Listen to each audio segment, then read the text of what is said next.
কিতাপ এখন পঢ়ি থাকোঁতে এটা সুন্দৰ বাক্য পালো, any time words alone stop you doing what is important to you, change the words.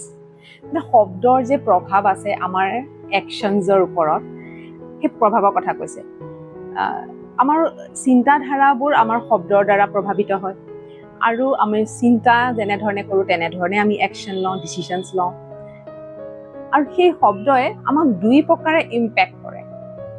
প্ৰথমটো হৈছে যে আমাৰ বাহিৰৰ জগতৰ কথাৰ পৰা আমি ইম্পেক্টেড হওঁ, যে হয়তো আমাৰ বন্ধু বান্ধৱ হ'ব পাৰে, আমাৰ ঘৰৰে মানুহ হ'ব পাৰে, বা আমি য'ত কাম কৰোঁ সেই কৰ্মস্থলীৰ লগৰ মানুহৰ পৰাও হ'ব পাৰে। মুঠতে আমি বাহিৰা জগতৰ যাৰ লগতে সংস্পৰ্শলৈ আহোঁ, তেওঁৰ কিছুমান শব্দই আমাক হয়তো এবাৰ ভাবিবলৈ মানে চিন্তা কৰিবলৈ আমাক শিকায়, যে থমকি ৰওঁ যে এই ডিচিশ্যনটো মই লওঁ নে নলওঁ। দ্বিতীয়টো হৈছে আমাৰ ইণ্টাৰনেল ভইচ।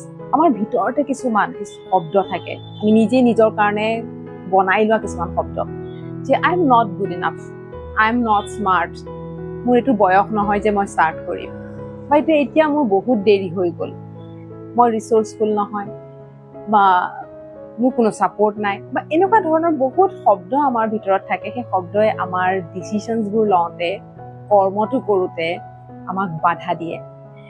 আৰু সেইকাৰণে কৈছে যে চেঞ্জ দ্য ৱৰ্ডছ।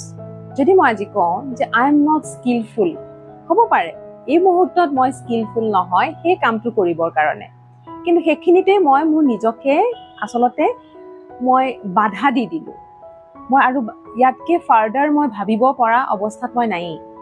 যেতিয়া মই সেই ৱৰ্ডকেইটা সলনি কৰি দিম যে আই কেন বি স্কিলফুল, তেতিয়া লগে লগে কি হ'ব, যে মই ভাবিবলৈ ল'ম মই ক'ৰ পৰা শিকোঁ বাৰু, কেনেকৈ শিকোঁ বাৰু, কোন সময়ত শিকোঁ বাৰু। এই যেতিয়া কথাখিনি মোৰ মনলৈ আহিব, তেতিয়া বিভিন্ন ৰাস্তাও সেই হিচাপে মোৰ মুকলি হৈ আহিব, আৰু তেতিয়াই মোৰ চিন্তাধাৰাৰ সলনি হ'ব আৰু মোৰ একশ্যনটো সলনি হ'ব। সেইকাৰণে কৈছে চেঞ্জ দ্য ৱৰ্ডছ।